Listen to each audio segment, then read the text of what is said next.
Bonjour à toutes et à tous, ici Adelana et aujourd'hui je fais une vidéo qui est assez spéciale car je vais parler de comment trouver son objectif de vie. Pourquoi j'avais envie de faire cette vidéo? Parce qu'en fait, voilà, après plusieurs années, j'ai longtemps cherché exactement qu'est-ce que j'aimerais faire et en quoi je suis destinée. Et je vais vous partager la méthode que j'ai trouvée pour façonner en fait cet objectif de vie que je n'ai pas encore atteint, mais sur lequel je sais que j'aurai toutes les chances d'être épanouie, de gagner ma vie et avoir également un impact à grande échelle.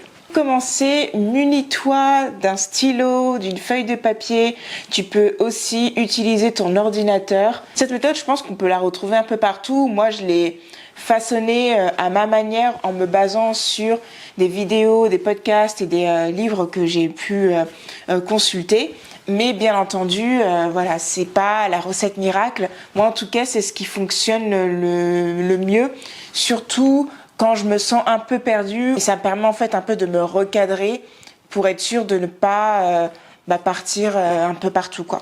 Donc dans un premier temps, sur ta feuille blanche ou sur ton tableau, tu vas du coup façonner 3 colonnes. Tu vas mettre dans un premier temps ce que tu aimes et ce qui te passionne, l'impact que ça a dans ton entourage et enfin ce que tu aimerais laisser sur terre, donc ton héritage, pour pouvoir en fait ne pas partir de cette planète avec des regrets. Tout ce que tu aimes faire, ça va vraiment correspondre à tes passions. Vraiment les choses dans lesquelles tu te sens le plus épanoui et des choses vraiment voilà, que tu adorerais faire 24 heures sur 24. Donc si c'est ton travail, tu peux noter ton travail. Si c'est une passion en particulier, tu notes cette passion. En tout cas, ça va se retrouver dans cette colonne. Donc moi, par exemple, dans mes passions, j'ai mis que j'adorais danser, j'adore la mode, j'adore créer des vidéos, j'adore écouter les gens. Même si, représentativement, il y a peut-être des métiers qui sont attitrés à ce genre de faculté d'écouter.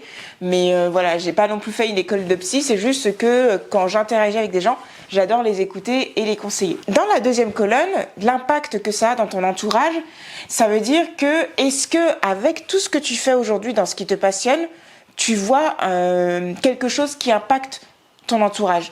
Donc par exemple, si on prend l'exemple de la danse, l'impact que ça va être un divertissement. Ça va être pour le plaisir des yeux des personnes qui vont t'entourer. Ça va être une personne qui va te dire qu'elle adore comment tu danses, que voilà, elle te voit peut-être en faire une carrière. Et pour chaque chose que tu aimes, voir un peu l'impact que ça a.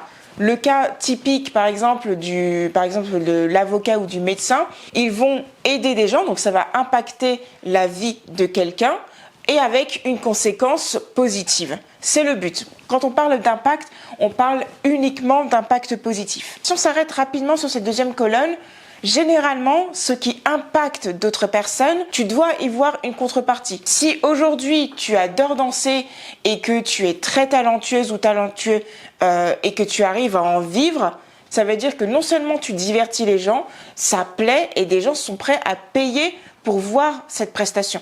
Mais effectivement, il y a certaines passions où, on va les appeler plus des hobbies. Si tu les fais juste pour toi, sans forcément en ayant un impact direct dans ton entourage. Mais s'il y en a un, généralement, ça veut dire que ça a un impact tellement important dans ton entourage que des personnes sont prêtes à te payer, en fait, soit pour voir ta prestation. Il y a des gens qui seraient prêts à le faire. Aujourd'hui, la création de vidéos, j'arrive à me rémunérer.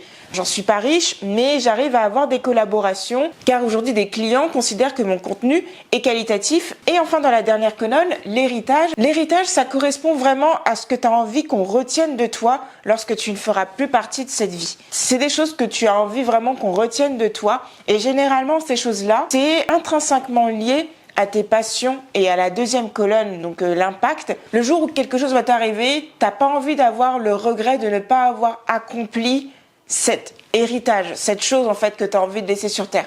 Une fois qu'on a ce tableau rempli, on fait le point. Généralement, dans l'héritage, on va mentionner des choses dont on n'aurait peut-être pas parlé auparavant. Par exemple, moi, j'ai mis que j'adorais créer une association qui aide des millions de personnes, des millions de familles dans les pays du Sud. C'est pas forcément quelque chose que j'ai mis dans mes passions, dans ce que j'aime. C'est pas forcément quelque chose que j'ai mis dans le côté impactant. Néanmoins, il y a certaines choses en fait qu'on pourrait lier. Dans le fait par exemple que j'ai envie de créer une association pour aider des millions de personnes, moi, sur le long terme, c'est vrai que c'est quelque chose que j'aimerais documenter. J'aimerais pouvoir partir avec une équipe de tournage qui vienne, par exemple en Afrique, filmer, suivre une famille pour voir en fait l'évolution et voir comment on peut l'aider de A à Z pour améliorer sa condition de vie. Ça, c'est lié directement à la création de vidéos. Donc, ce côté aider les gens, je peux le capitaliser à travers la création de vidéos. Maintenant, est-ce que demain, je vais tout laisser tomber pour me concentrer uniquement là-dessus ? Ce n'est pas possible, même si je pense qu'on a tous aujourd'hui la possibilité de choisir et prioriser. Si mon réel objectif de vie, c'est de créer cette association-là, aujourd'hui, je peux tout faire en fait pour façonner cet objectif, par exemple en contactant des associations, des experts, en contactant certaines équipes de tournage avec lesquelles je travaille déjà et voir en fait si niveau production je pourrais diffuser ce genre de documentaire. Pour le côté à l'écoute, par exemple l'écoute, ça reviendrait en fait à écouter les besoins de ces familles, de quoi elles ont besoin pour être aidées, etc. Et donc c'est là en fait où tu te dis ok, donc en fait aujourd'hui mon objectif c'est que j'ai vraiment envie d'écouter, d'aider les gens et de faire de la vidéo. Ça, c'est vraiment les 3 trucs en fait qui me plaisent. Bien évidemment, danser, ça reste ma passion, mais pour danser, moi en vrai, ce qui m'intéresse le plus, c'est de pouvoir apprendre une chorégraphie, trouver vraiment un lieu artistique où je pourrais vraiment me mettre en avant, ma chorégraphie, mes vêtements. Tout est vraiment lié à la création de vidéos. Maintenant, c'est l'impact que j'ai envie d'apporter. Bien évidemment, l'impact et la finalité, c'est de divertir, inspirer. Mais j'aimerais aller plus loin que ça. Mettons, je crée des clips où je danse avec des vêtements stylés et grâce à l'argent que je vais récupérer, ça va sponsoriser les associations que je vais aider pour subvenir aux besoins de ces familles. Il faut arriver à trouver vraiment ce lien entre chaque colonne et vous dire en fait l'objectif il est là en fait, il y a que cet objectif là. Donc j'espère avec ces éléments que tu vas pouvoir réussir à trouver ton objectif de vie.